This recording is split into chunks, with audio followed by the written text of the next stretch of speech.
Shit. Yeah, thank you for telling me I was muted. Yeah, I forgot I was playing Diablo earlier, so I forgot to change that. Thanks. Now I'm trying to add. Luckily, stream didn't get to hear my daughter's retarded thing she was talking about.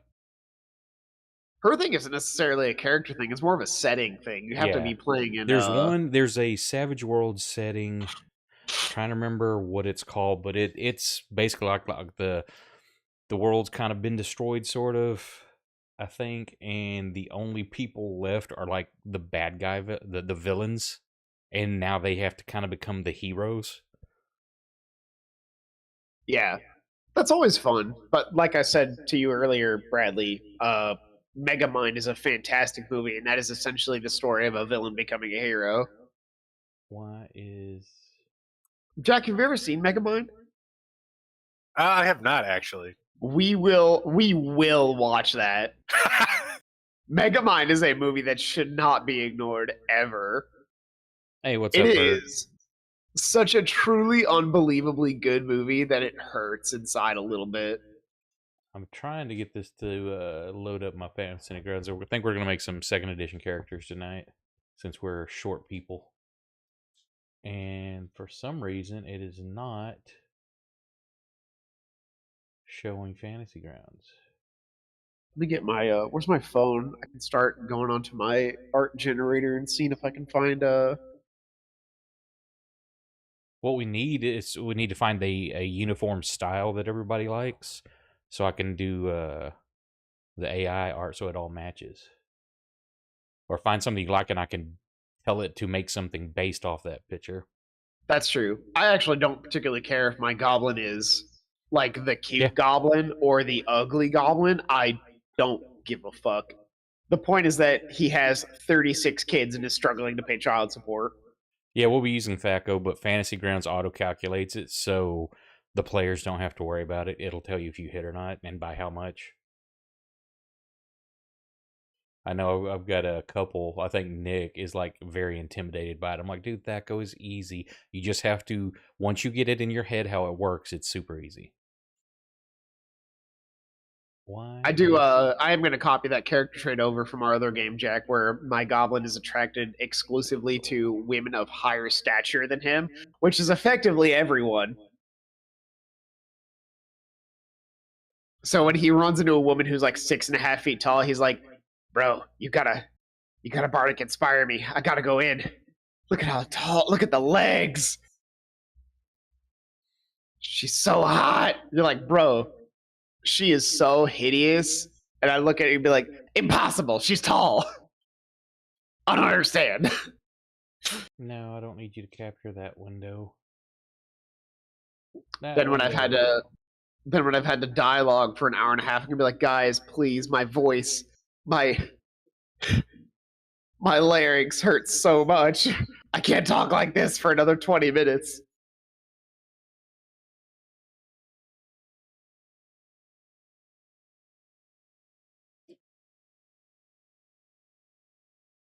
The D. I will ask. I don't know if this is a second edition thing, Bradley, but if it is, the only thing I ask is that you don't give me disadvantage on using a maul like 5e wanted me to do.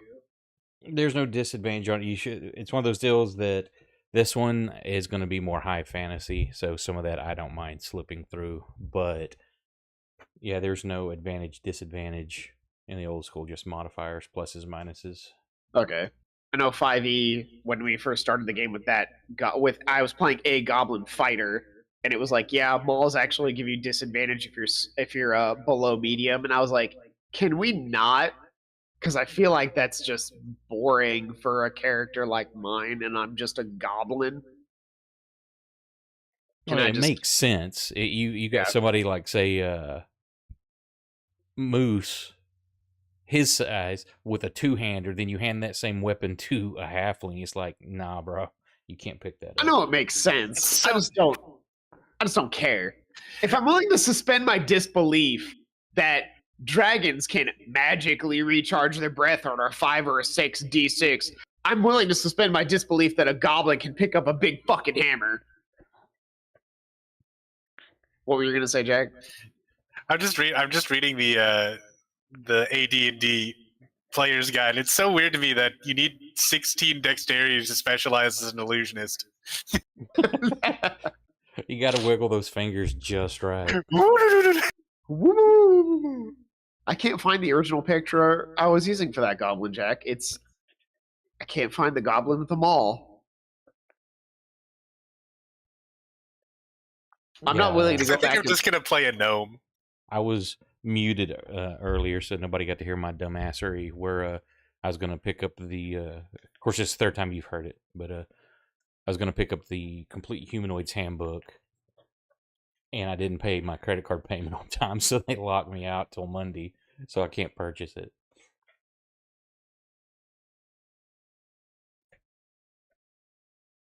That's what I get for being a dumbass. And the Ravnica setting, Bradley. The point was why I made a goblin in the Ravnica setting was because I was going to be an Eldritch Knight, which was the spellcaster type. Mm-hmm. The big thing about that is I was part of the Izzet Guild, the best guild, by the way. The Izzets are referred to, I believe their title, Jack, and correct me if I'm wrong, is the Mad Engineers. It's something like that. Basically, kind of like Eberron. It's it's exactly what I said earlier. They're the types of goblins that invent a thing, not realizing that it might explode. Instead of doing its function, it may just blow up. They don't know. They don't care. The point is that they made a thing, and that's the Izzets in Ravnica. And that's why I made a. But Izzets and Ravnica are more spellcastery types. So I was like, if I want to play a fighter goblin in Ravnica, the only subclass that I should be allowed to take is Eldritch Knight. No, these guys have not played second edition. Actually, well, when did Scott? When did you first start playing? What was your first edition of D&D? Yeah, 5e with you, really, Brandon. Yeah, Jack. What about you? Twitch chat, if you're listening, let me tell you. Yeah, because they were asking if y'all played AD&D before. Let me fucking tell you, Twitch chat. You want to know what my first tabletop RPG was? The first mistake, where it all started. I played Shadowrun 4th edition. You want to know how bad that is? You want to know how bad of a mindset that puts you in for tabletop games? Just jumped right into the deep end. Dude, I didn't know how to swim. Bert will have some comments on that. I didn't know how to swim. Actually, no, you didn't just jump into the deep end. You jumped into the fucking Marianas Trench. Someone told me that this was scuba gear, and they were so full of shit I don't even know what to tell you. And then they threw me in the water. It was just a lead weight. Shadowrun 4th was my first tabletop RPG. I knew you'd appreciate it, Bert. And that was just like way to beat me over the head with a hammer, right? Goddamn, people who play Shadowrun don't like Shadowrun. It is such a weird, clunky ass system that requires so much. It's a fantastic setting, but you need to use other rule sets for it. I know Bert does that all the time. The weird thing about Shadowrun, I think, Bert, you use Cyberpunk Red a lot, don't you? No. No. I'm talking to chat. Oh. Shadowrun 5th, I actually ran it in a living campaign called ShadowNet for about a year. It was roughly a year. And I ran about at least once every 2 weeks. Shadowrun is a fantastic setting as long as you ignore everything about it.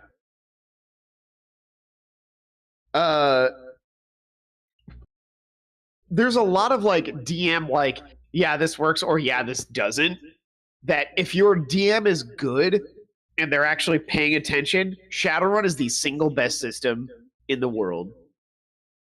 If your DM tries to adhere to the rules 100% all of the time, you're going to have such a bad time. It's not going to be fun for anyone. Not you, not the DM, nobody.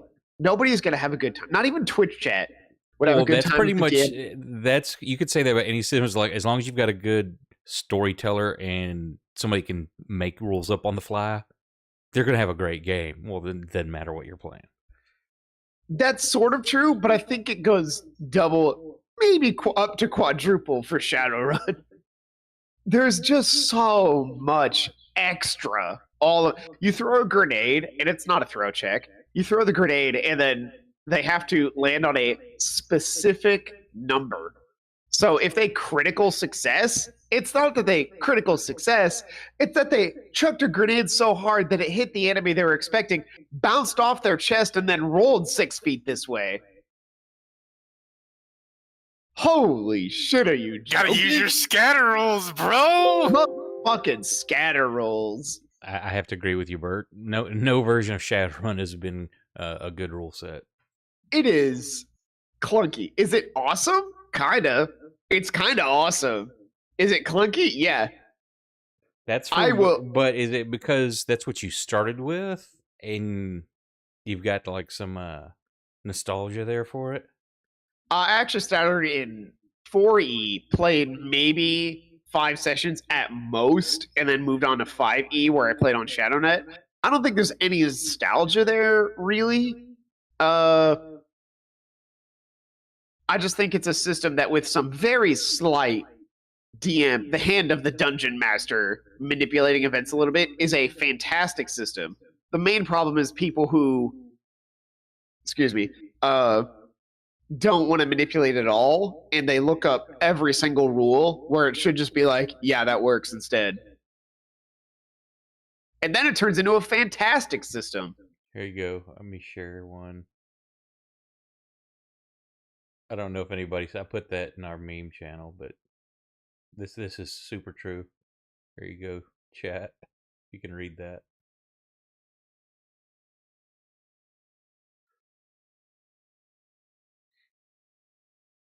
It's robots and monsters and math. What the fuck, Riffs? For 12 to 15-year-old boys with Asperger's syndrome. Over 30 ridiculous character classes, including dogs, dragons, and something called a glitter boy, all fighting skull-headed Nazis and blind women with big tits for a planet Earth where you might have had to battle a cyclops in a bowling alley. Jack, I believe it was your character that was using a flechette pistol. Does this sound familiar? This was my apex. This was the greatest thing that ever happened to me in a tabletop game. And I've never been able to relive this high ever. Jack shot a mini boss in the chest, and he used a stat in Shadowrun that is referred to as edge, which is it's quote unquote edge. What they mean is luck. He rolled his luck, which you rolled pre-luck, which is you get to add your luck score, and then for every 6 you roll, you get to roll an additional d6. Jack rolled like 12 sixes and ended up with 36 dice, and blew a hole in the mini boss's chest wider than the fucking canal that boat got stuck in. And I've been paying with it with shitty luck ever since. He murdered the mini boss in one bullet somehow. It just like, our DM is sitting there, is like, all right, so your bullet hits like all of the vital organs at once, and then somehow also goes through their skin on one side and the other, and just leaves a donut where their chest cavity used to be.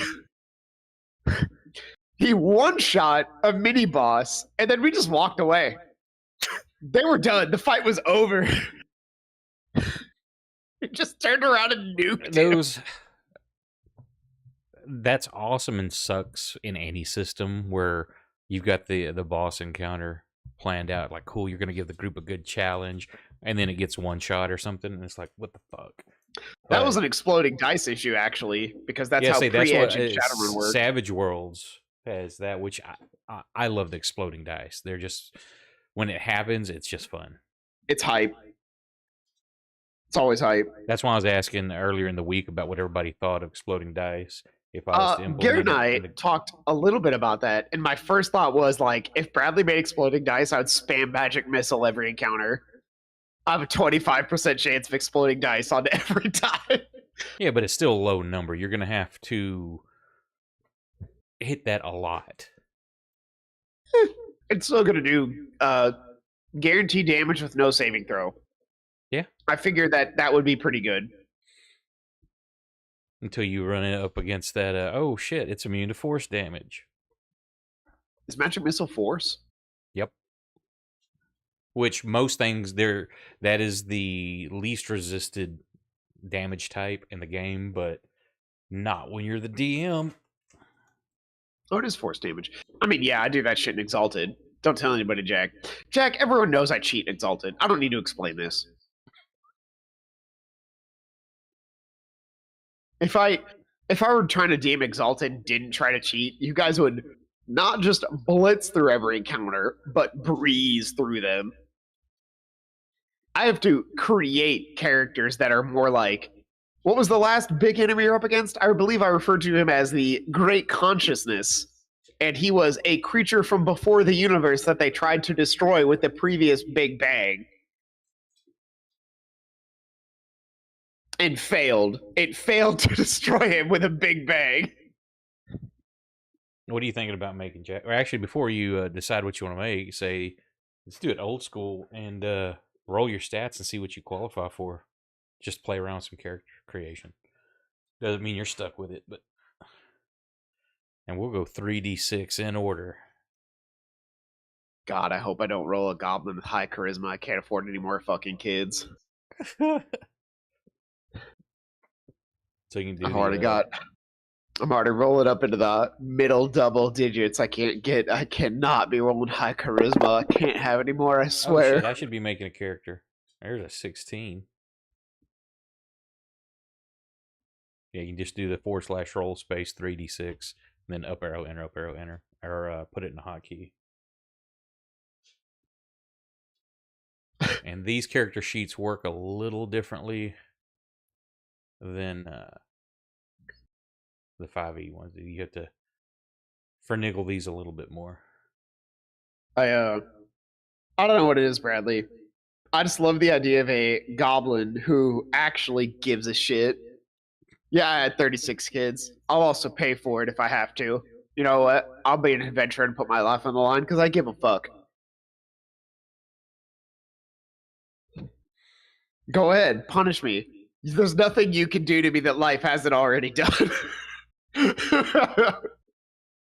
think I believe that all of my 36 goblin children are going to survive to adulthood? That's just statistically unlikely. Their mother will probably kill a few for dinner. Yeah. What? There's only so much I can do, you know?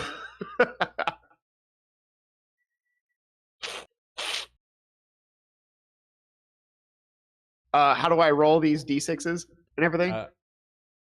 In chat, / oops, wrong window.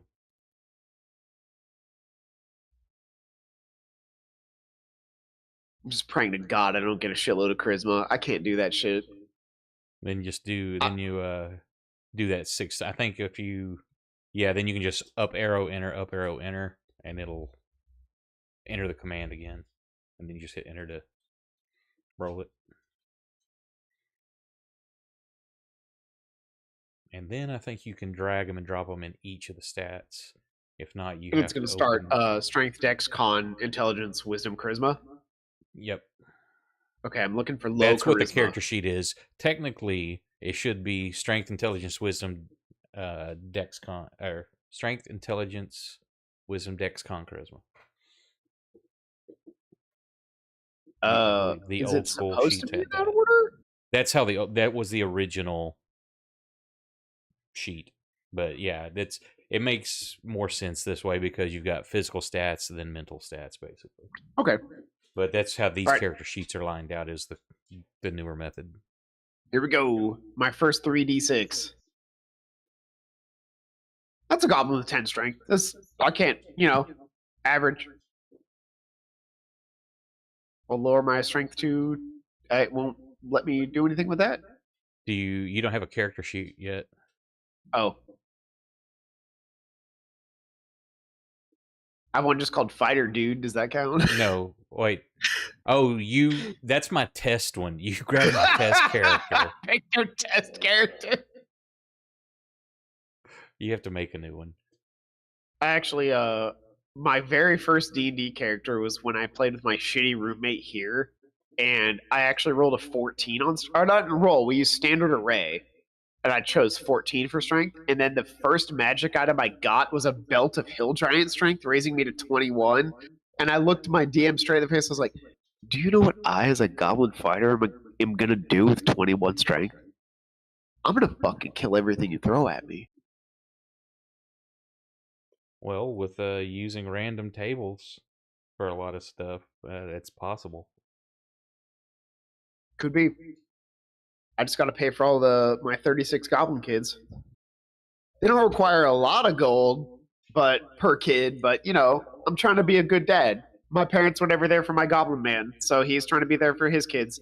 Even if by being there he means absent but paying for their whatevers. He lives in a high class goblin society, and that means mud huts. There, I made you a character you can grab.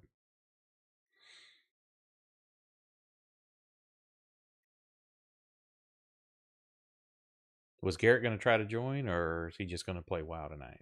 I truly have no idea. How do I grab that? We'll just open your character sheet and select the one that just has name that doesn't have an owner.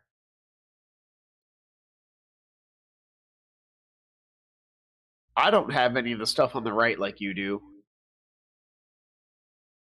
Now, look, you don't have a character selected. Open a character sheet. I put one that just says name, it's not owned by anybody. Oh, it's under records. Okay. Should be under record. Yeah, there you go. All right. My character name as a goblin. Oh man. Well, see what you.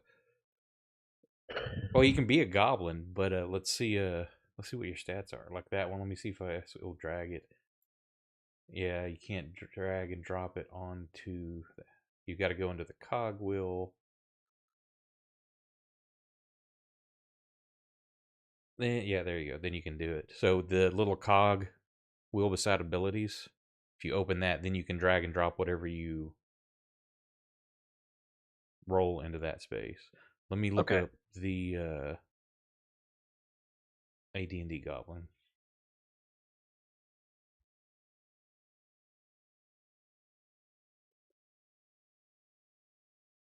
No, I don't want 5th edition bullshit.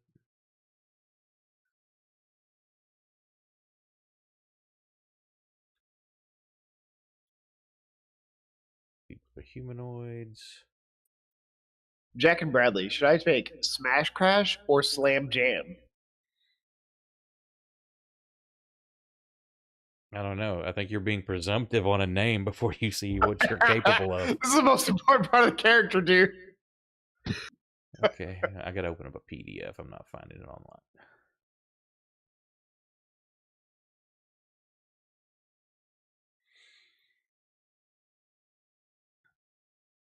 All right, 9 decks. Let's go. Or is that supposed to be intelligence?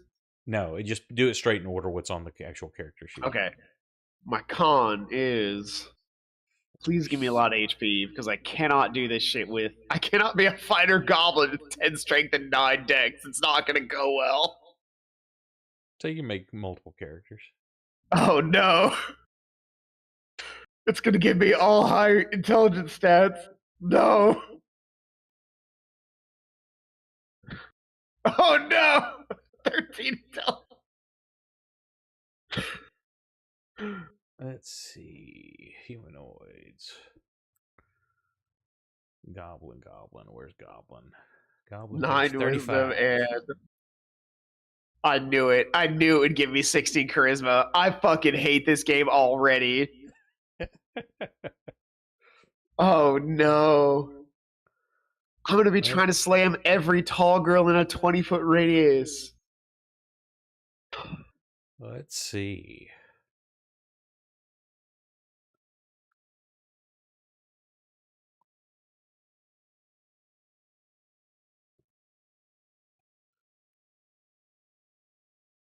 Let's see. Where is okay? Initial ability scores are modified of -1 to strength and charisma. On a goblin? Yeah. Holy shit! I'm gonna be the worst fighter you've ever seen. Well, it depends. You survive, and then we roll on random tables, and you get the gauntlets of ogre power and the girdle of hill giant strength, and then find a dwarven thrower. It's like, holy shit, you're Goblin Thor. How do If you live. It won't let me change my stats. Hang How on. do I If do you that? go under abilities, you see the cog to the far right of it under the ability heading. Oh, okay. Yeah. Click that, and that'll bring up a window. And then you can either type them in or drag them and drop in there. And I love how it has 9 in most of those already. Like it fucking knew. Fantasy Grounds knew. It knew I was gonna roll those scores like a piece of shit. yeah, so I put your negative muds in there. What else did the goblins get? Say once I get the book, I'll redo your character so it will have everything in there for sure. If not, I'll code it in. 60-foot infravision can detect new or unusual construction in an underground area 25% of the time. Goblin shamans can be 7th level and access sphere of divination, healing reversed, protection and sun reversed. Special disadvantage: bright light hurts goblins' eyes, giving them a -1 penalty to attack rolls when in bright sunshine. Bestial monstrous traits: appearance and bestial habits, superstitions, eternal hatred and fear of gnomes and dwarves, sensitive to What? unusual behavior of wargs and wolves, fearful of dreams and visions. Do I have to roleplay the gnomes and dwarves thing? You don't have to, but I mean that's your generic standard All right. thing. That's the only part of that I'm looking at. I'm like, why would I hate my small brethren? They're the only Because people they who might kill get you. me. Shouldn't I hate the tall people more? Well, no, because those people, the dwarves, goblins, and gnomes are always at war with each other, or the dwarves and gnomes versus the goblins and hobgoblins. And We can all unite under the banner of hating paying child support. weapon proficiencies: axe, military pick, morningstar, sling, short sword, and spear. Non-weapons: alertness, animal handling, animal training, wargs, begging, chanting, close quarter fighting, fast talking, fortune telling.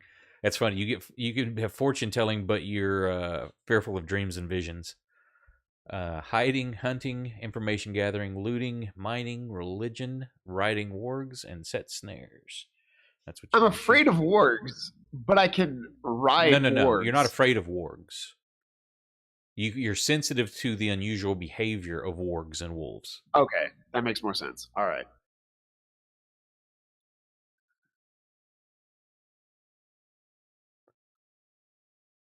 All right, I'm looking for the biggest possible weapon that a goblin could start with. This is actually First, sort of a you'll have to character. roll. Okay, once you get that, then we got to go to your class.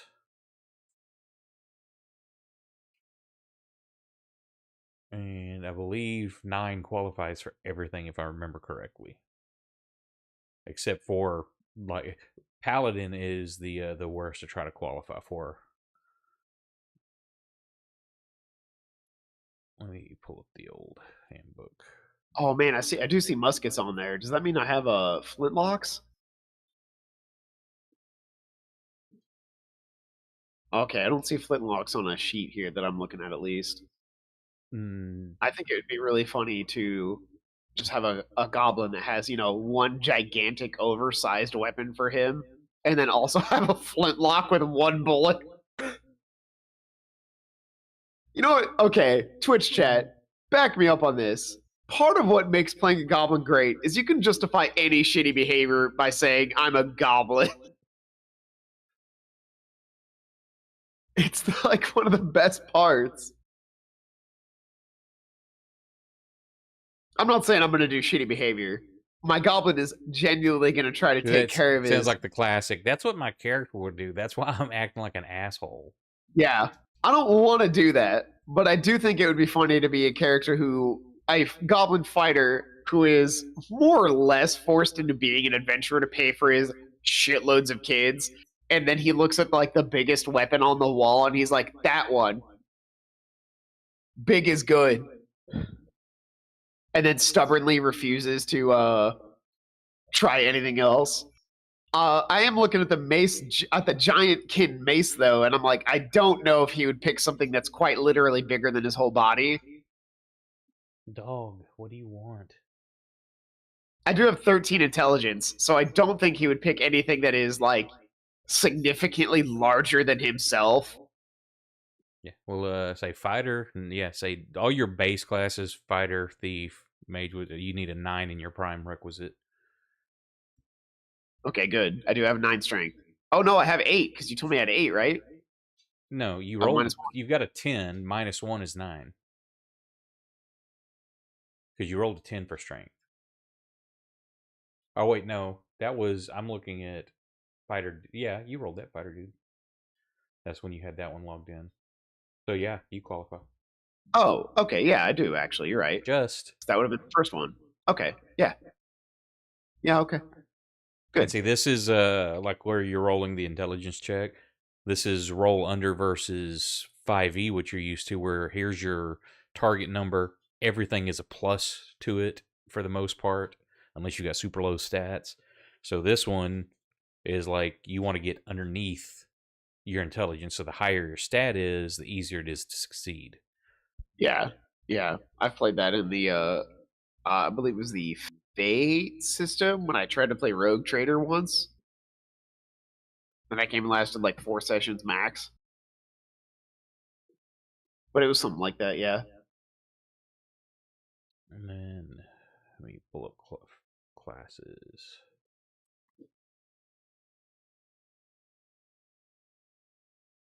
There's fighter. So we'll drop fighter on you.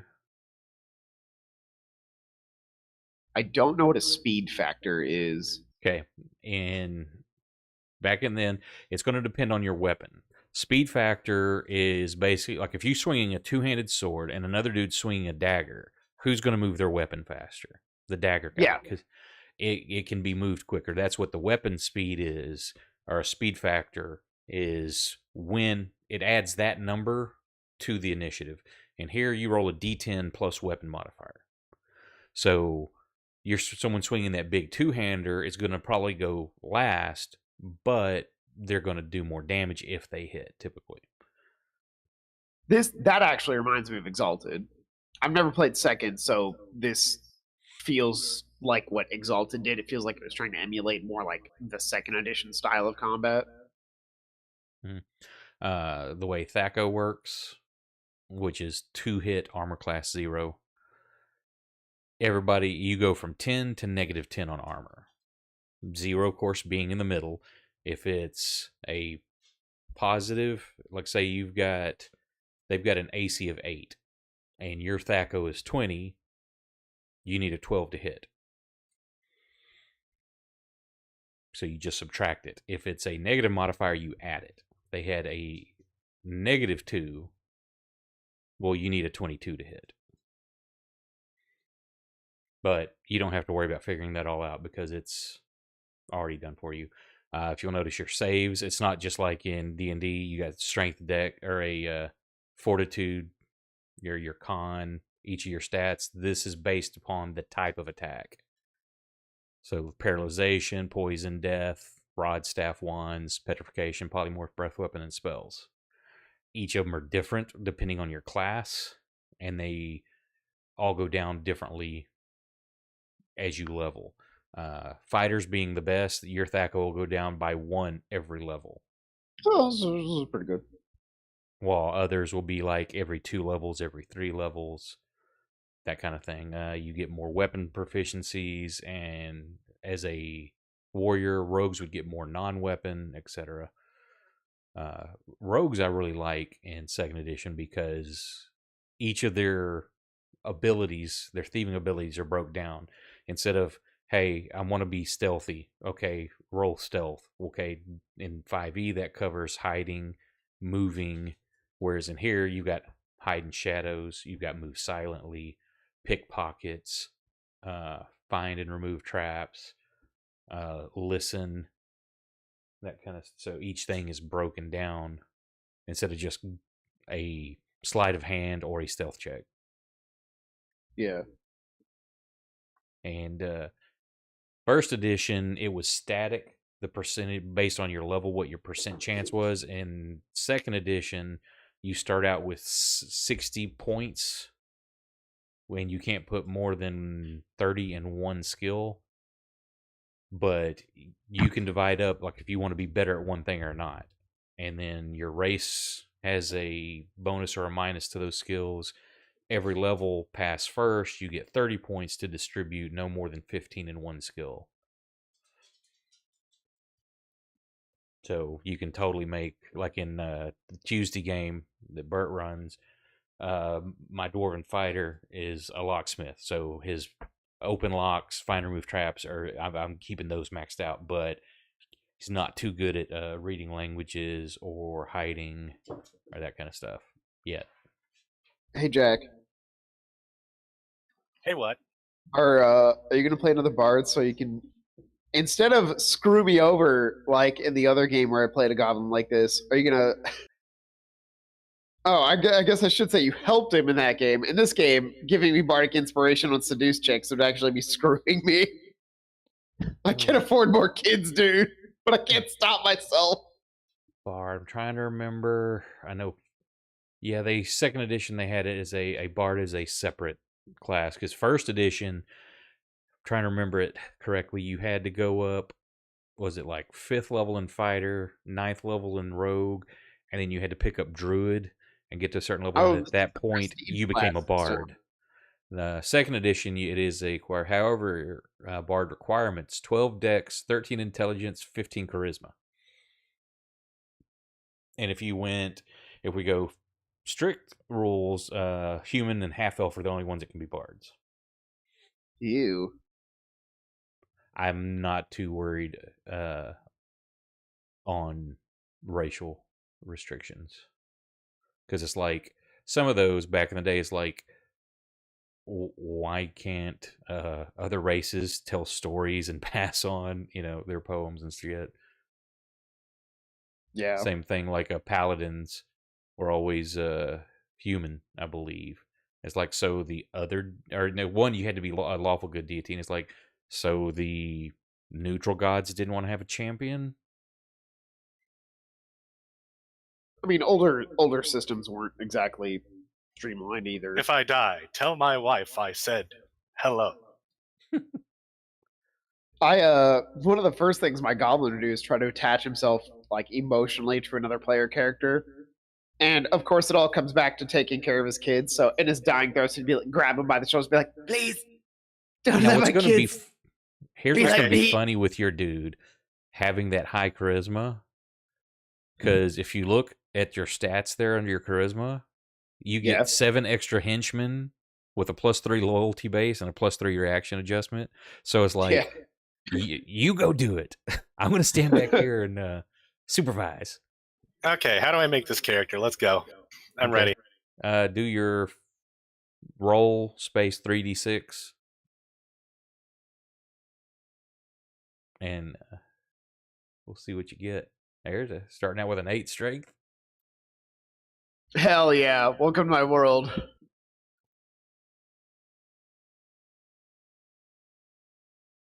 Oh, Jesus Christ. Oh, that's awesome. Are we both rolling bad today? Oh, God. That one's worse than normal. You can make multiple characters, because sometimes it's awesome to play those low scores and just watch, like, how did this dude survive, and now he's become a Chad. I'm the weakest, least dexterous, really hardy guy you've ever seen. Champion mode. As you're doing it. Then we'll figure out what your race adjustments are and stuff.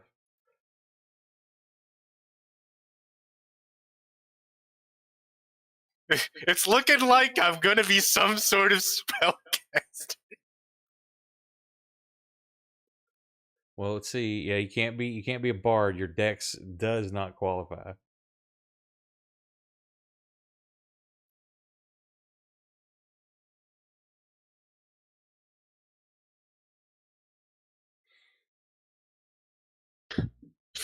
Sometimes you just want to play a character whose motivation is, I'm a goblin and I have to pay child support. Every once in a while, You just don't want to play a complicated character. You just want to do that shit. Okay, now what race are you wanting to go for, sir? Goblin.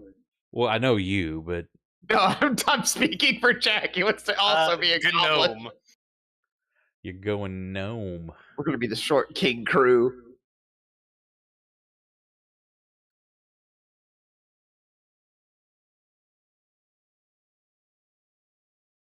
Let's see, did that give you your adjustments? Yeah. How funny would it be if I kept Plus dying intelligence over and minus over? 1 wisdom, so yeah. So it looks like you're probably going leaning towards that wizard or illusionist, huh? Except Sorry, I can't be an illusionist. I yeah, need because your 12 dexterity's decks. not good enough. How funny would it be if like I kept dying in this campaign and I kept showing up as that previous character's child to take care of You my have brother? 35 lives. Yeah, I have 30.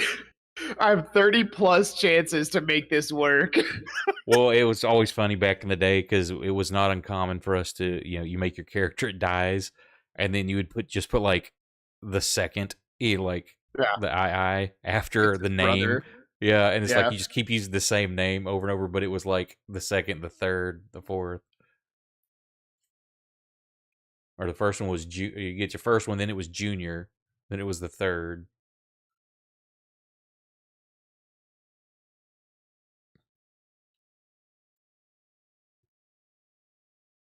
So if you get in a fight with Scott melee, you get a +1 to hit him because he's a Yeah, goblin. I get a +1 to hit goblins. Eat it, nerd.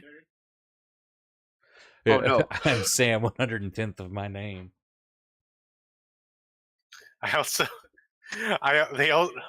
bugbears, giants, gnolls, ogres, ogre mages, titans, and trolls get -4 to attack me. Yup, because you're tiny. It's hard to hit you.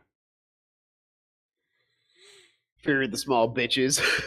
Oh, it's small funny. kings high It doesn't five. show that you can actually be if we were to stay pure rule like rules is written, you can only be an illusionist. You can't be. You can be a cleric, a fighter, a thief, or an illusionist.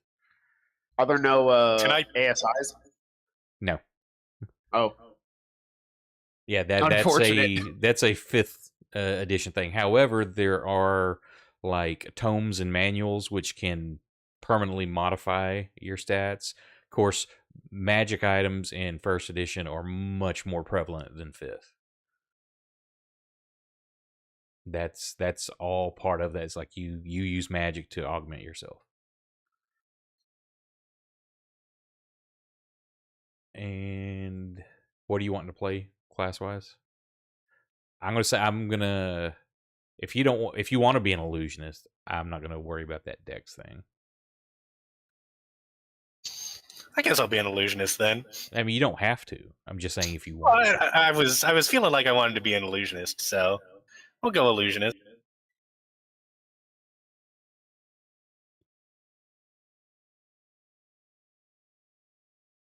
There you go.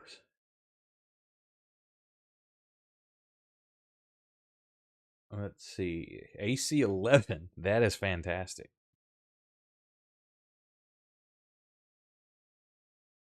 You have gone off the chart, sir. Is that good or bad? I don't remember if that was actually Bert. Do you remember? Was it actually possible to go past the 10, or did it cap out there? I want to say it still capped at 10, but that's funny because your dex is so bad, which makes sense. You're a bumbling fool. Well, no, you're not a fool. You're just a bumbling.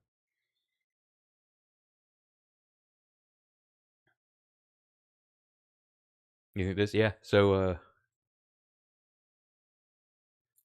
yeah, it should be. I'll have to adjust that to make it cap at 10.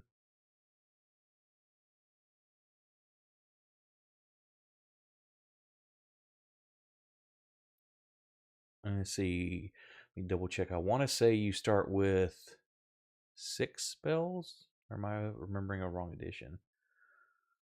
Oh, sorry, I didn't require dexterity 12. I required dexterity 16.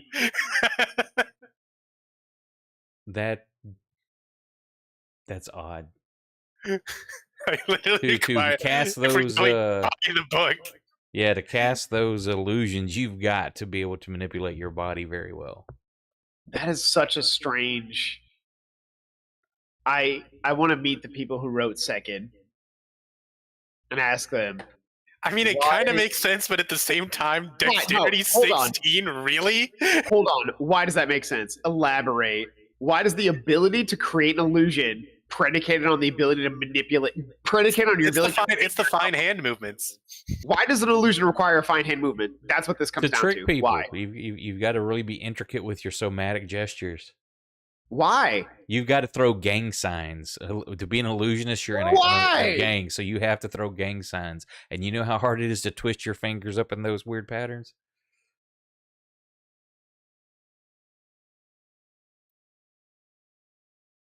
That's funny.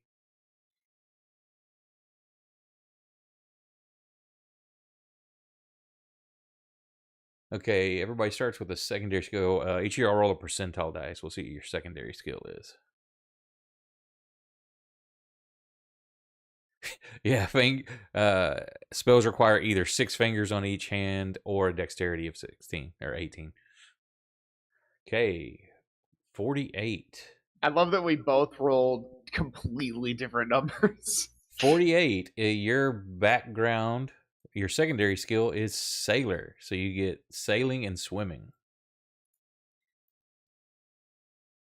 Let me see where.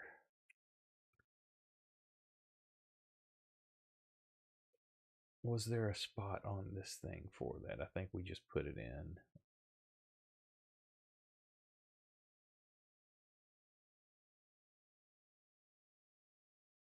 I'm just going to put it under your non-weapon skills.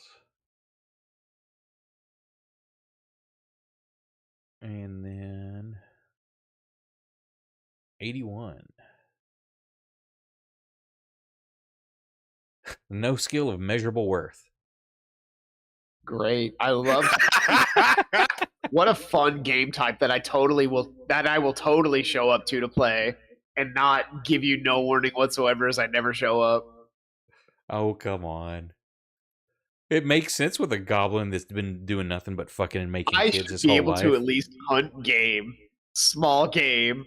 I'm not saying anything insane, but I should be able to chase down a fucking squirrel. Your skill is gigolo. I already have that. I don't need that as a skill. I do still love the idea of a goblin who's just like, hey, babe. It's like super deep voice. Hey, babe. Well, here it is. If you go rules, every player character has a chance at a secondary skill. Either choose one or take a chance and roll randomly. So, where's the Twitch chat knows they want to see me play a goblin who hits on everyone. They know they do. You don't need to be. It doesn't need to be secret, chat. It doesn't need to be secret. We know. We know you want to watch me play a goblin who's just like, hey, babe, I see you're 7 feet tall. That's pretty hot. You want to go back to my place and give me my 37th kid? You've got nice kneecaps. You want me to look at them all night, baby? Hang on, let me. You got armor, bowyer, farmer, fisher, forester, gambler, a groom, a hunter, a jeweler, a leather worker, a limner, or a painter. Did you say groom for one of those? Yeah, animal handling. A groom, not a groomer. like. No, I thought you meant like a professional person who goes to the wedding podium and then leaves, like they're a groom forever. Oh, that's funny. No, you get animal handling for that one. Mason, miner, navigator, sailor, scribe, shipwright, tailor weaver, teamster, freighter, trader barterer, trapper, furrier, weaponsmith, woodworker, basic woodlore, and skinning. Trapper and skinning, I feel like would be okay. I feel like I could handle trapping, small to medium-sized animals and skinning them.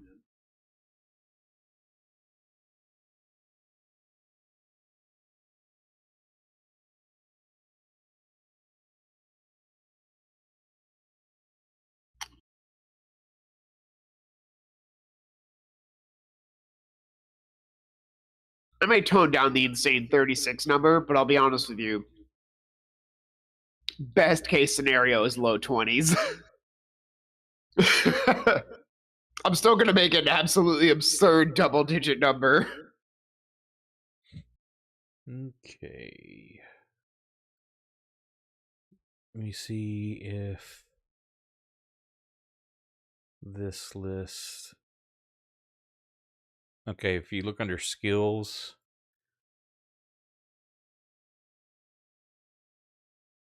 you can you have Trapper general career, and then your class type. If you want to pick warriors, you'll have 3 non-weapon, and if it's got a number beside it, like astrology, it's got or armor has 2 in brackets. That means it takes 2 proficiency points to learn that. Oh. Could you explain that one more time? Okay, Quick? if you go to your skills tab, I'm in the skills tab. okay, you see at the top you've got weapons. A weapon, it says weapon used and then non-weapon and used. The used is so you can use how many points you've put in. Where you've got 3 non-weapon, if you open up on the far right under characters, you've got skills. I don't have a far right to open up. Okay, because I forgot this one. If I think it has in the upper left corner a menu button, you can Menus, tell it yes. to turn on the. You can use that if you want, or you can tell it to turn on the panel like what we usually have in 5e. How do I turn on the side panel? I've already turned mine on and I don't have the other one, so I can't remember what it looks like or what it says. Or it may say menu. There's an option on there to basically turn on that menu on the right.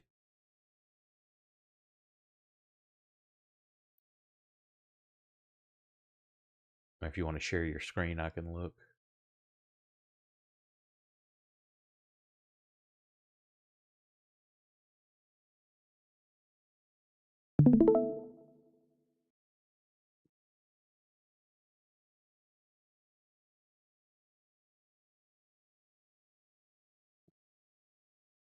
Come on.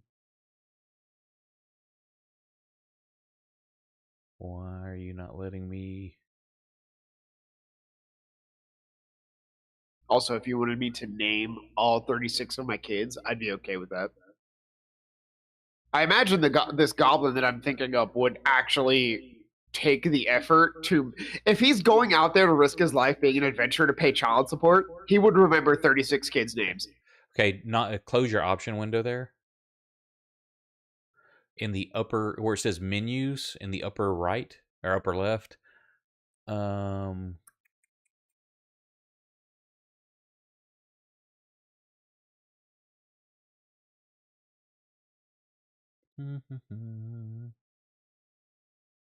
Was it a check setup? If not, it may have been in the options. I wanted to say it was. I thought it was just an option there. It may have been in the options thing. Okay, it's not that. Go back to options. I guess it wasn't there. I thought I remembered it being just one in that click. Menu style. Yeah, that third one from the top. Sidebar. And that should turn on.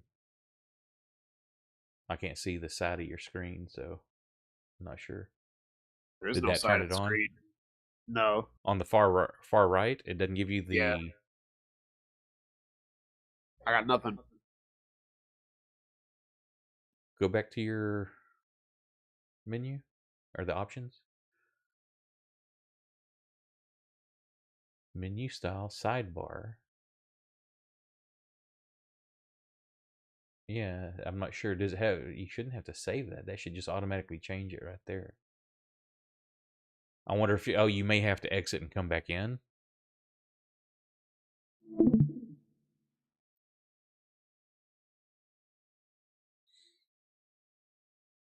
I know I've said it before, but I just really like the idea of a goblin who's like, I just want to be a good dad. That's why I'm out here. Unfortunately, You're that I'm one really goblin that all horny. the other parties, like all the old. Well, I think even 5th edition they do it, but I remember back when we played, everybody always, if they weren't killing all the goblins, they wanted to try to reform them. They'd come upon a small clan of goblins Like when we were playing Slim That Doc, my backstory. every I'm time actually we did like the Night a Below goblin. campaign, you run into this group of goblins, and we would always wind up hiring them to help clean up, and they were like actually kind of good guys, and they worked for us. So you're one of the descendants of them, where you grew up valuing like family values. My father was recruited by an adventuring party to clean up some bodies, and you know what? He loved it. I'm gonna follow in their footsteps and make other goblins who love cleaning up bodies. Yeah, I got the sidebar now, though. Okay, cool. So yeah, if you expand all of those little headings Yeah. under skills, Skills. yeah, that lists all of them. Of course, if you want to separate it by, you can pick anything from general or your class. And if it has anything with like a parenthesis or a Do I need bracket and to a add? number beside it, it takes that many non-weapon proficiency points to use it. You also have 4 weapon Gotcha. proficiencies, which means you basically pick 4 different weapons you want to be able to be proficient in. I don't seem to have anything in skills. Oh, Let me read. you're gonna have to load modules Okay. That's what my because next question would be. Do I load everything? Because I have AD&D 2 Player's Handbook, Tome of Magic, Osric, and Osric Player's Content. don't worry about the Osric stuff. Okay. The Since you're just a fighter, just the second edition dungeon player's manual, or the Okay. second edition player's handbook. Uh, uh, Jack may want to load the Tome of Magic as well. You out here casting spells? Just grab a maul, bro. Marlboro. I have 8 strength. Oh, I was and you have 1 weapon proficiency for a wizard or an Got illusionist, 9. and That didn't 4 stop me. non-weapon.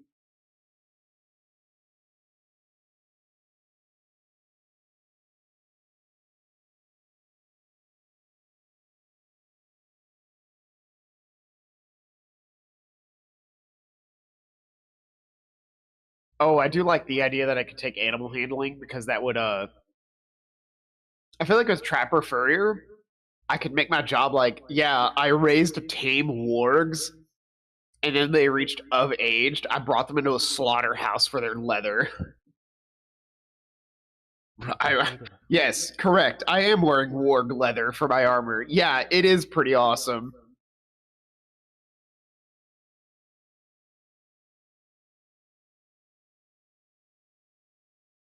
How many points did I have for this? Non-weapon is 3. Okay. Gotcha. Yeah. So you can get 3 out of fighter or 3 out of general, or like say you wanted blind fighting, you would take 2 of those 3 points to get that. Well, lucky for me. Oh, is it warrior? Is warrior fighter? Yes. Okay. So you get general and fighter. Yeah. I gotcha. Dude, I can And be then you can gaming, just bro. drag those to the non-weapon area. Or if you want to hold them, like if there's one like, oh, I don't have enough, I want to hold it to get something else. Like say you got one that was worth 2 and you wanted another one that was worth 2, you could hold on to that 1 point. That's what the used is you would put the number of points you've spent.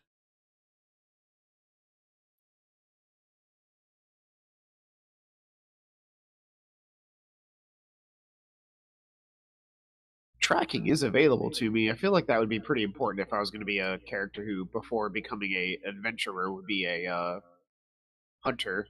That seems pretty important.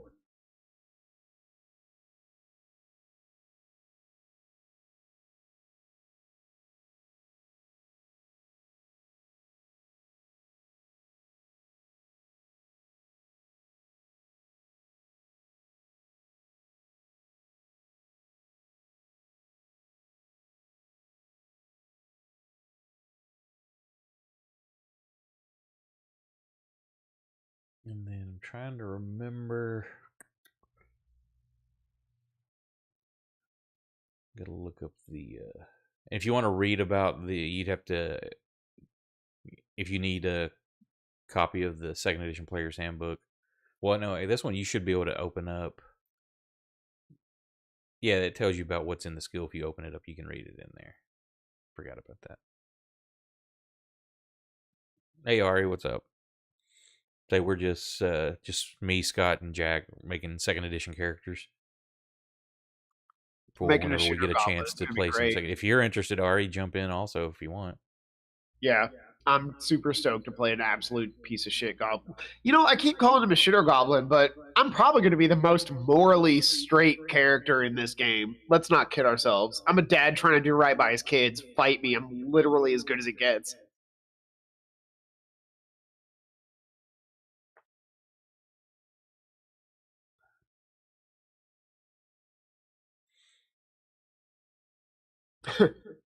Smash Crash, you have 36 kids. How are you intending on paying for all of those? I'm going to raid every Lich's tomb in a 100-mile radius.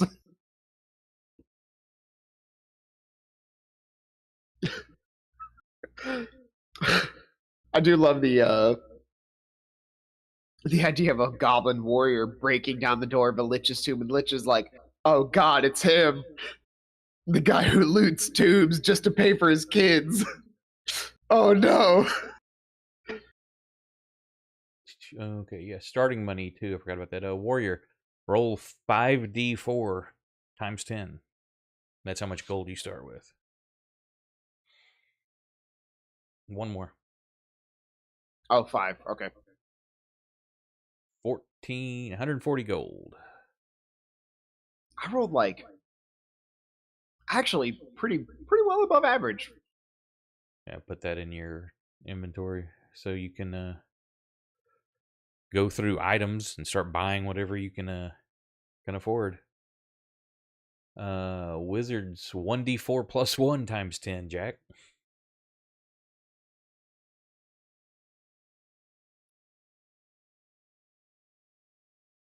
What kind of wizard are you going to play, Jack? What are you thinking? What kind of personality are you going with?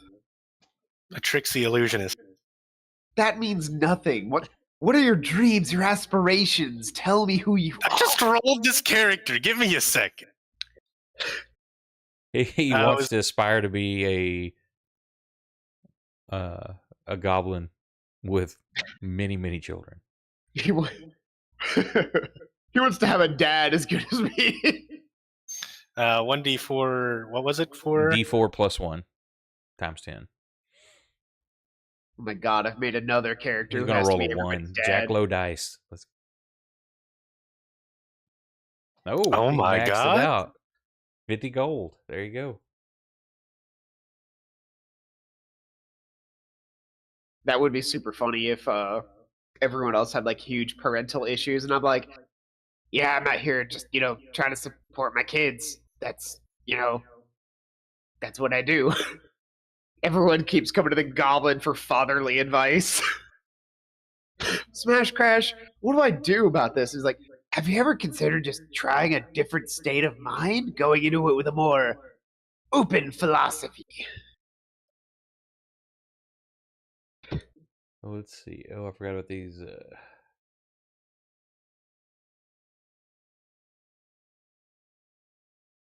You're not going to be able to carry a whole lot of weight with your 8 strength. That's funny.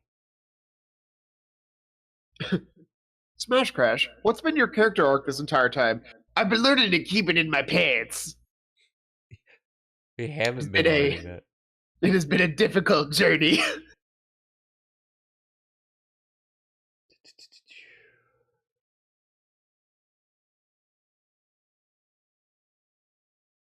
Trying to find.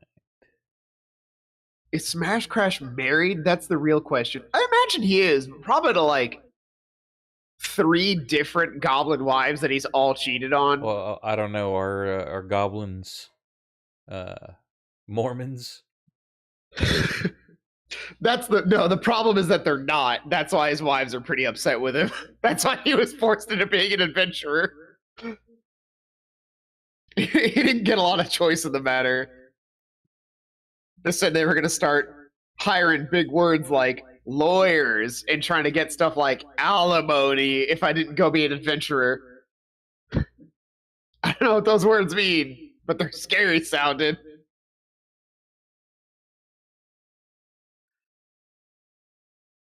Trying to remember.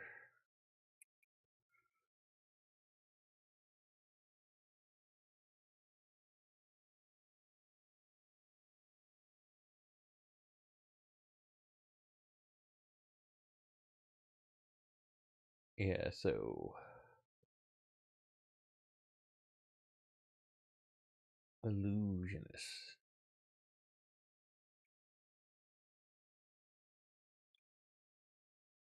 You get a +1 bonus to your saves versus illusion, I will be right back. and others get a -1 to your illusions.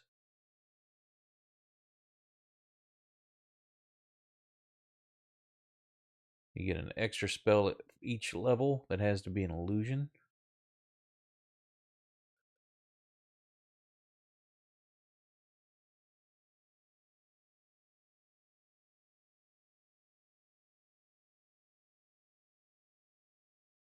However, you cannot learn necromancy, invocation, evocation, or abjuration. No fireballs for you, sir. Good. I won't be able to kill the entire party with a with a missed fireball. Oh, this isn't GrimDark style. This is old school high fantasy. I'd find a way.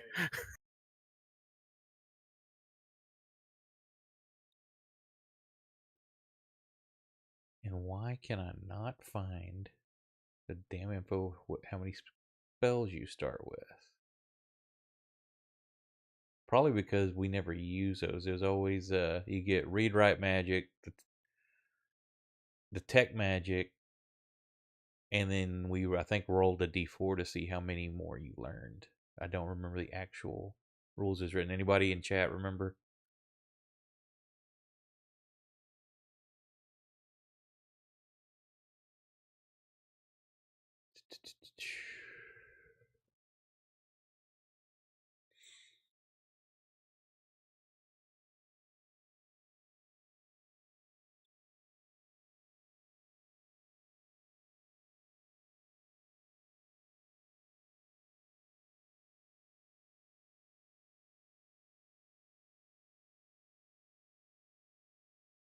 On starting spells for a first level wizard, what was the actual amount that they started with? Because I remember we always started with read write magic, detect magic, and then typically would roll a d4, and that's how many your master taught you. But I don't remember what the actual. I know 5th edition you get 6.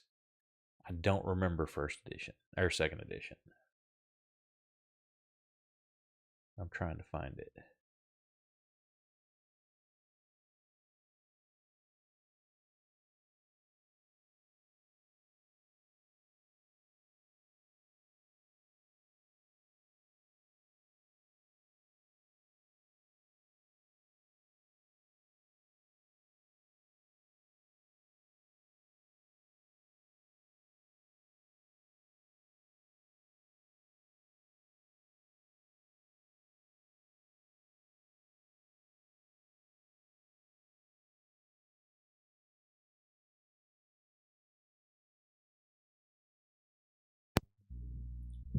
Yeah, he's playing an illusionist, a gnome illusionist, so he's specializing there.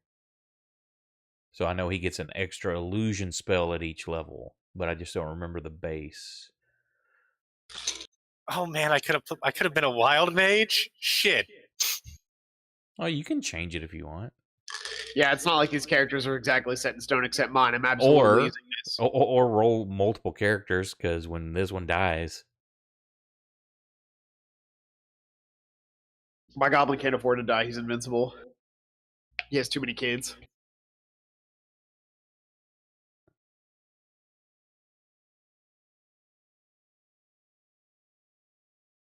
One first level spell in addition to read write magic.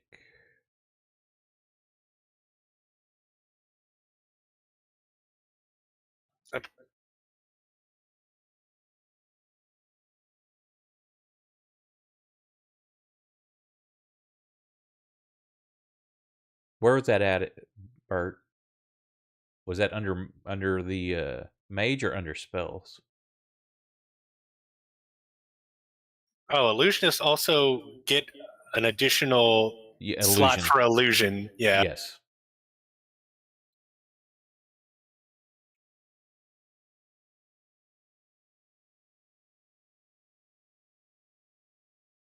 Yeah, then additional ones for intelligence. Yeah, that was right. What's your intelligence? I don't think you get any bonus for intelligence. Do you?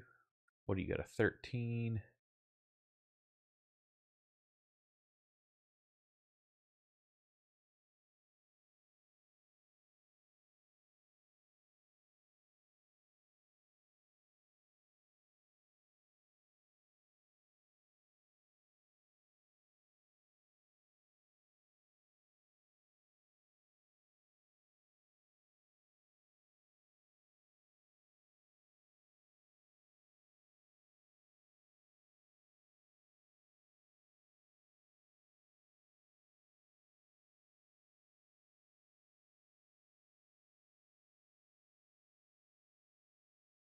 Not your wisdom.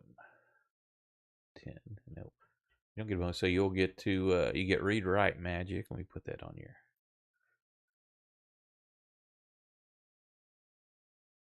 actions.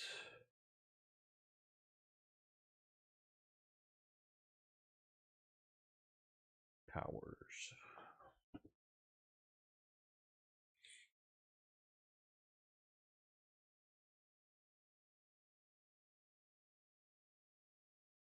Then if you open up spells, you can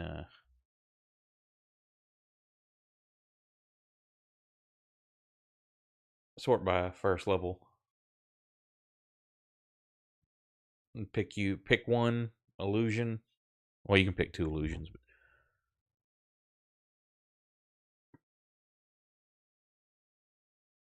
however, you cannot pick an abjuration, evocation, or necromantic spell. I like the idea that he just picks like one of Smash Crash's Goblin kids just to fuck with him constantly. Ah, I forgot about this. Old school. First level spell called cantrip. So you could make a minor thing. It wasn't just a cantrip like they have now.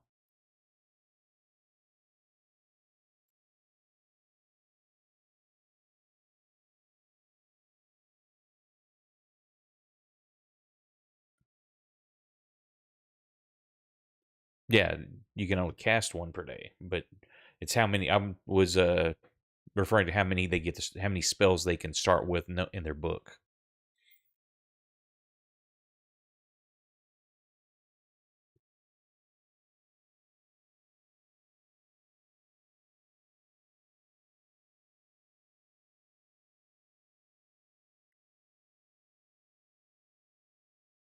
You know what? I'm going to do it like we used to. So you get the read write magic. You get your bonus. Roll a d4. I'm just going to do the way I want to. There you go. So you get 3 extra first level spells that you were taught. So you can pick those and drag them. If you drag them out of spells, it'll list it there instead of having to type it in.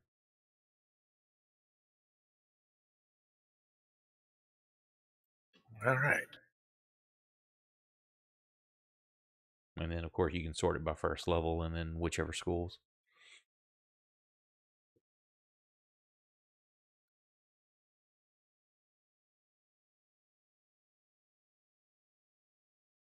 That may take you a bit. Yes, it will. Yeah, especially, did you load up the Tome of Magic? Yes. Whole lot more spells in there, too. What am I forgetting? Of course, whatever gear you want to buy.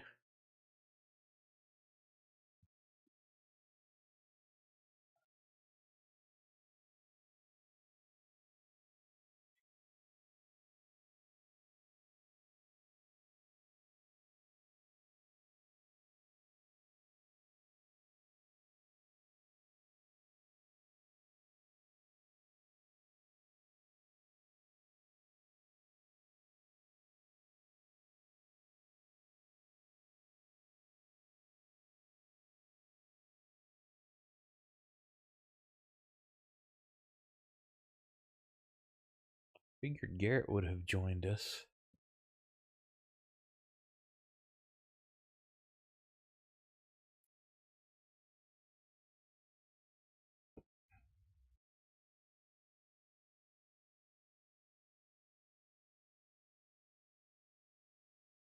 Are either of you two going to play Diablo 4?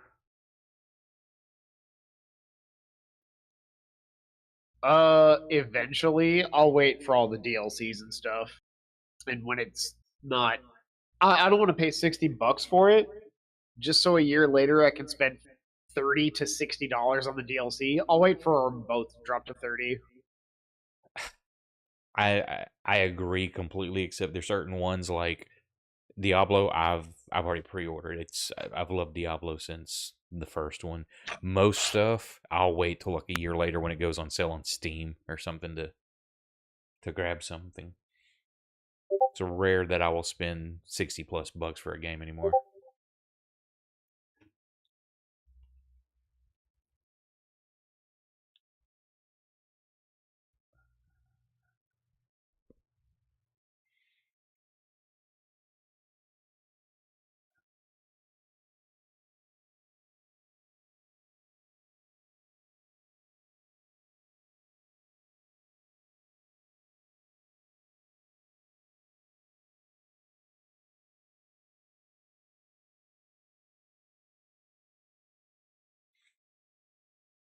Oh yeah, that's right. I was going to put Detect Magic in there because we always had that one.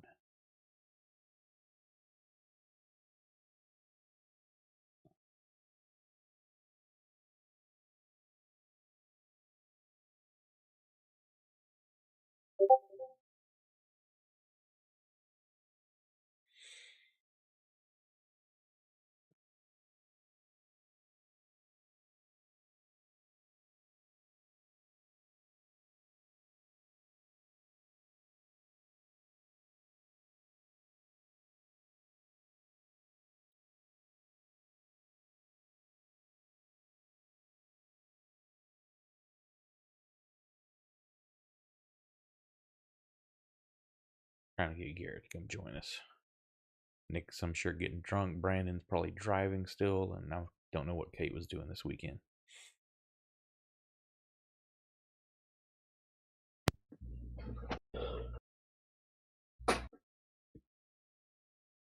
Yeah, if you want, when you get those done, so if you want to roll up another one or two or three, however many characters you want to make just for backups or like, oops, those are always handy to have.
Bert, do you remember were shields considered armor for restriction for mages, or could they carry a shield?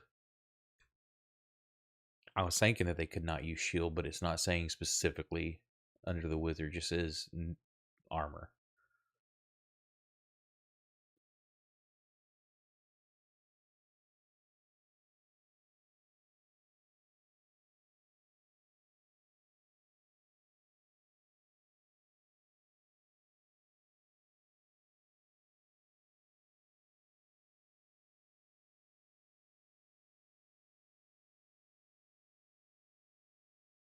Most spells require complicated gestures and odd posturing by the caster, and armor restricts the wearer's ability to do these properly.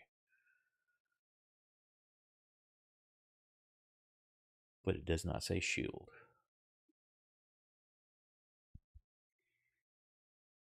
I would I feel like there should be like this. I don't know if there's anything in D&D that does this, but I feel like there should be shield sizes, like between small, medium, and large. Like small shields don't restrict your ability to do anything because they literally just fit on your forearm, as let me opposed double to a check tower shield, second. which might be slightly harder to move with. Well, there was let me double check if it was this edition. You had went from buckler, small, I think there was medium and large, where large provided more AC, but that may have been just from AC. Let me double check on the shields in this one. Too many editions and game systems in my head. In old medieval times, a shield was sometimes considered more important than an actual sword. A shield could defend you, and a sword could kill people. But a shield could defend you and Thanks for sometimes being be my used rules right, lookup, Bert. but also Enjoy kill your people. dinner.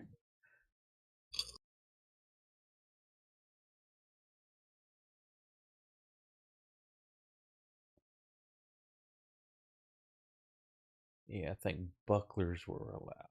Let me look. This reminds me of the old days, sitting there, everybody thumbing through their books, looking up shit when they're making characters. Except now it's scrolling through a PDF.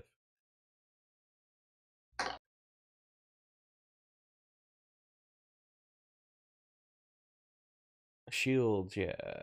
Body shield, buckler, medium, and small.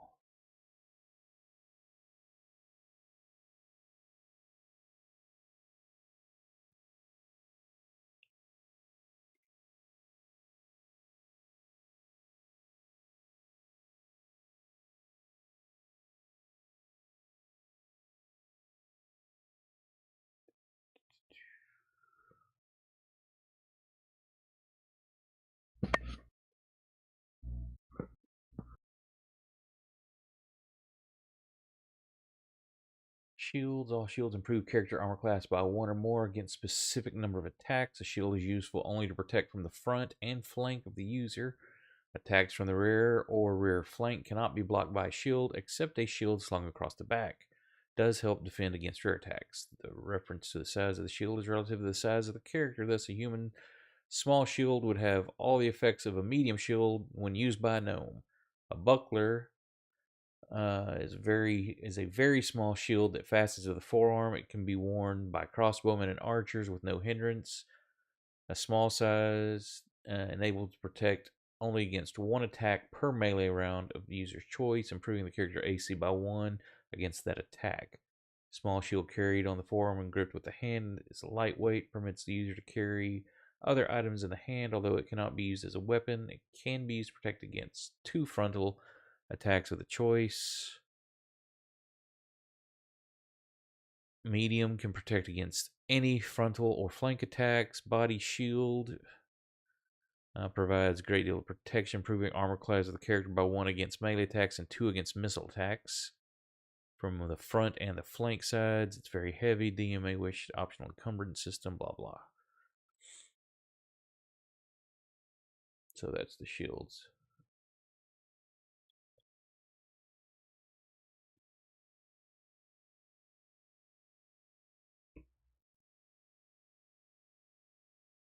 I would say that if you're casting a spell, though, you would have to drop your shield or sling it real quick. But otherwise, then you can. I don't see any reason why you can't carry one.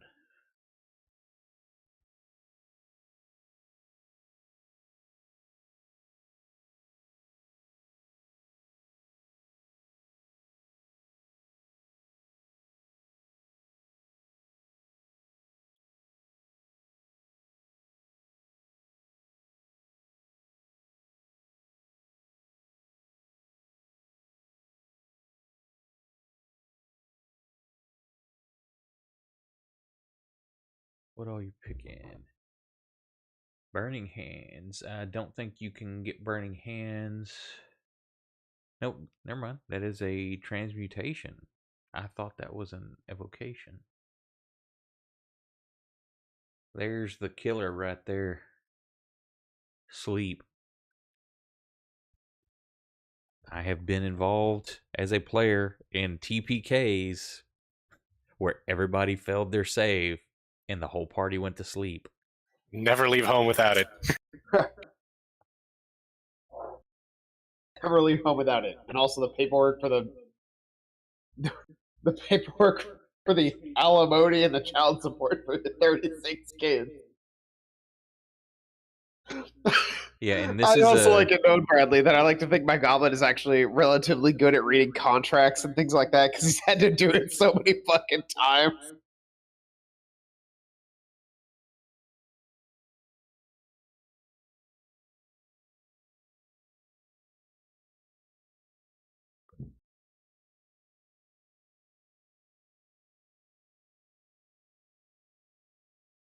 yeah, and see, this isn't like fifth edition. Your sleep is you roll X number of 5d8, and you go by how many hit points it affects.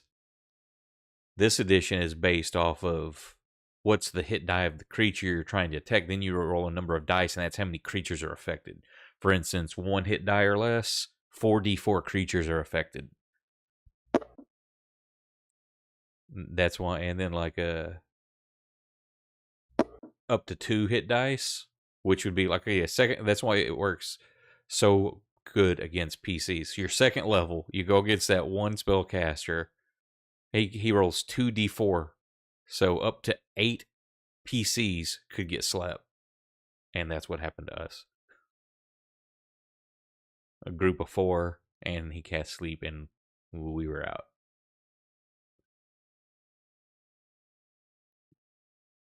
And that lasts for 5 rounds per level of the caster.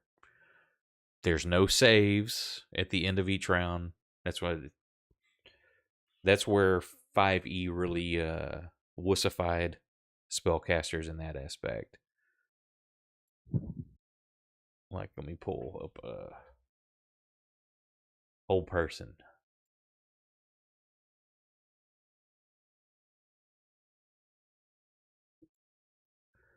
Holds 1d4 humans, demi-humans, or humanoid creatures rigid, immobile, and in place for a minimum of 6 rounds. The spell lasts 2 rounds per caster level, and the priest must be at least 3rd level to cast a spell. Whole person affects any bipedal human, demi-human, or humanoid of man size or smaller, including brownies, dryads, dwarves, elves, gnolls, goblins, gnomes, half-elves, halflings, half-orcs, hobgoblins, humans, kobolds, lizardmen, nixies, orcs, pixies, sprites, troglodytes, and others. Thus, a 10th level fighter could be held, while an ogre could not.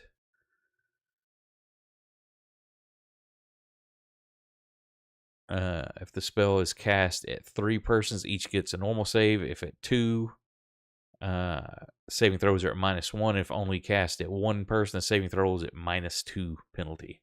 But yeah, that's it. You get it the 1 save, and then you're held for 2 rounds per level.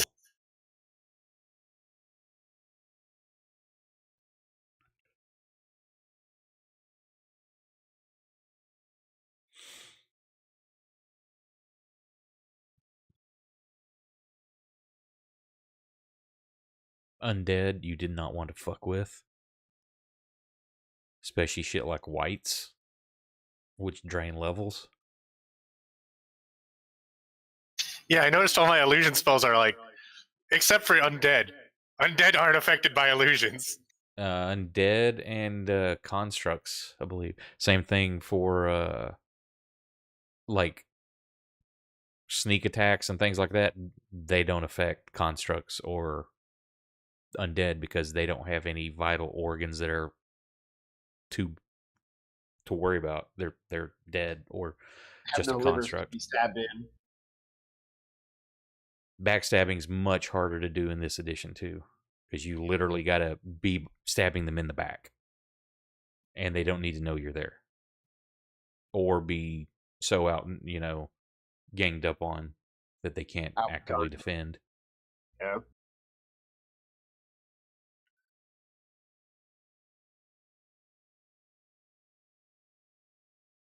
So choose to believe this means that illusion magic is constructed directly on the corneas of enemies, and that's why it doesn't work on constructs or undead.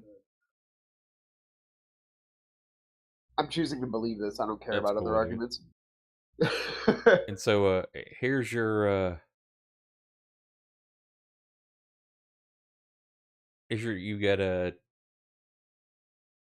2 spell slots there, Mr. Gnome. So what are your 2 spells are you gonna have prepared? That's what the little memorize slot at the side is for. Ah, I see. And it's this is how it works old school too. It's not like you've got the slots to spend. You like if you wanted to cast sleep twice, you need to memorize sleep twice. What? Ooh, okay. Yeah, it's not However, just that like, makes hey, sense. like 5th edition is like, okay, I've prepared magic missile.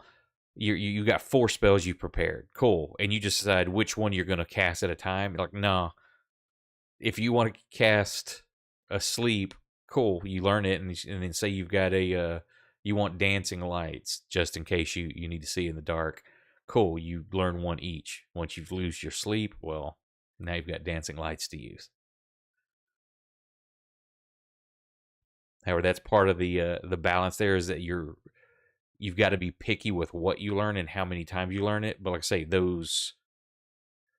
they're more potent versus the yeah, fancy and stuff. Yep, each spell takes up a just space in your brain. Jack Vance. But yeah, they're more potent like that. You don't get that save at the end of each round. It's like the hold is like that shit's held.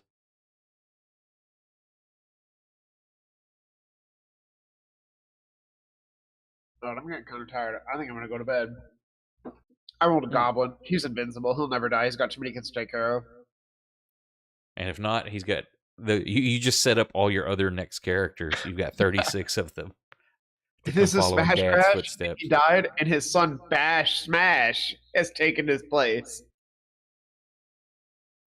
I'll talk to y'all later. Okay, have a good night, man. Yeah, I think I'm also going to head off. You're gonna jet too? Okay. Well, Yep. yeah, short session tonight. Sorry, Twitch chat. No one else wanted to show up. I guess yeah, I thought that Garrett was gonna be here for sure, and I figured Brandon might drag in eventually. But hey, we got some stuff doing. We're just bullshitting. Yeah, I got to roll up another character. It's different. It's harder on one aspect than what you're used to by far, but there's also a lot of cool aspects to the old school D&D. For sure. All right. Good night, everybody. Have a good night. Thanks everybody for hanging out with us. I'm probably going to play some more Diablo and then I'm going to crash. So have a good night, and we'll catch y'all Tuesday for Kelso's game. Peace.